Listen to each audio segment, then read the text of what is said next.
So what'd you see out of Jackson on the mound this afternoon? It was kind of a tale of three different stories for me. I think when he first went out there, you experience, all the things when it comes to doing something for the first time. You saw some of our hitters get that out of their system, and some of our pitchers, you got to kind of quote unquote settle in. And then once he did that, the second story was that was as good a pitching as anybody, I hesitate to say in the country because I don't know everybody, but it felt like that. That was pretty special there in the middle when he found his groove. And then at the very end, to me, the third story would be me just kind of leaving him in there a little too long. Wanted him to be able to kind of work through that stuff. But he's a high pitch count guy at times because he's got such swing and miss stuff. And by nature, the at-bats or the pitches per at-bat tend to be a little high. So it was probably time to get him with the weather and everything, and we're pretty conservative. We hadn't built these guys up that much pitch count-wise, but it's good he got out there and was able to go the length he did and battle through a couple of those different circumstances. Those first inning strokers, do you think it was nerves because it was his first start? Yeah, a little bit. I think in a good way. I mean, he's an intense guy. As you can see, he's, no stranger to the weight room, and he's very coachable. And I think, as far as him getting out there for the first time, I think just a little amped up and a little geeked up about the whole thing and needed to take a breath and move on. So a good lesson for the future, I think, for him, because he probably kind of had a different mindset then as opposed to when it was rolling pretty good for him. But either way, it was a really good outing for us, a good first-time outing, and showed flashes of brilliance out there. So I look forward to more of him on the mound for sure. Tony, as you work to kind of establish what your weekend rotation is going to be, having 2 shutouts and only allowing 4 runs on the weekend, what does that say about where this pitching staff is at right now? I think it's a big compliment to them. I think we're picking up where we left off last year. I mean, Coach A has done an excellent job for 3 straight years, but last year's staff was better than the first year. This year's staff has a lot of new faces and different bodies, but I think they're equally as good as last year's staff, if not better. It's tough to compare when it's different seasons, but the bottom line is we've got some good pitchers right now, and we're going to add about 4 or 5 more. I mean, Ethan Anderson hit today, but he's going to come off the DL with a hamstring injury.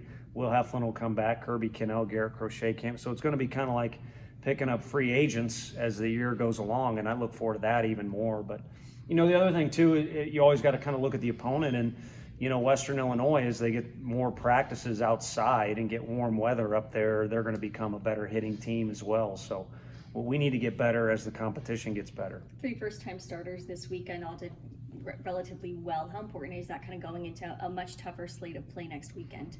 Yeah, well, I mean, Tuesday, too. I mean, a really good Charlotte team will come in here. I know they had a rubber match today with their series against VCU, so they'll come in here looking to hunt down an SEC win and just a win in general. So the strong pitching this weekend helps us kind of line up Tuesday a little bit better. And then when that's over, because we do have some sore bodies, we'll look at how are we going to piece together this weekend. But the way we did this one was just attack Friday and worry about Saturday when it comes. Of course, we told Chase he was going to start game 2, but we'll play this one out the same way and hopefully similar results. I'll take that. Coach, you got a lot of guys see the field today. What do you have to say about your team depth? I think it's there. I think it's been solidified this weekend. So the biggest thing I can say that it's present.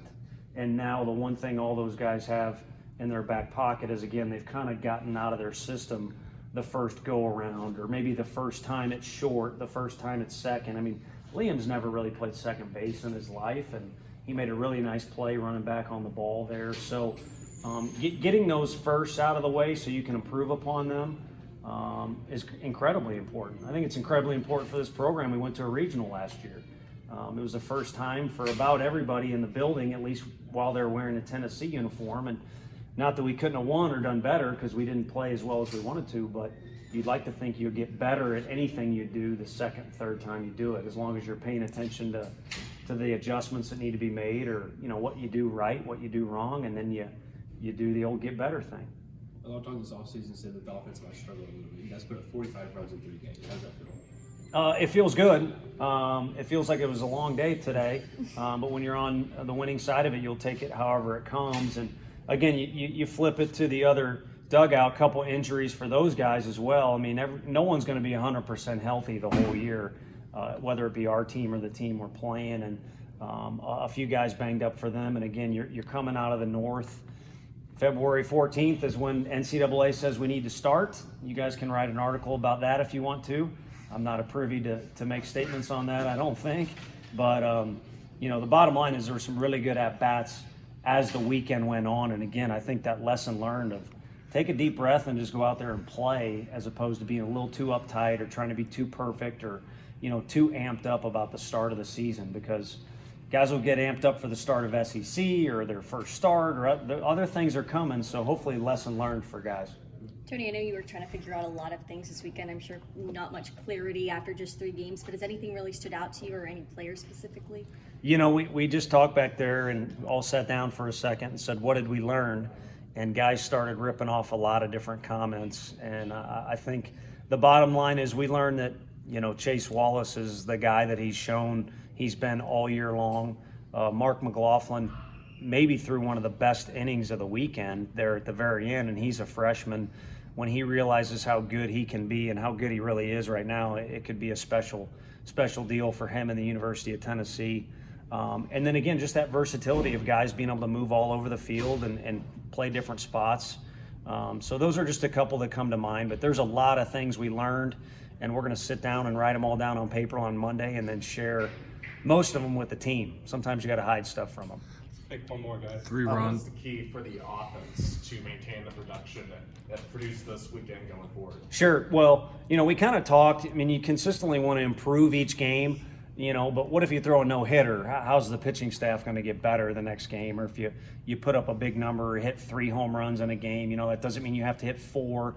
So it's just about taking the information that comes, from each game and learning to move on. And, when you fail, you want to make adjustments so you learn from that. And when you have success, you want it to build confidence within you that you can do those things additionally. So really it's all about getting better and all about preparing for SEC play for all the clubs in our league. And make no bones about it, you need to accumulate wins in any way you can, but you also need to make sure you're prepared for those games, 30 of them against the best. So. Go ahead, Jordan.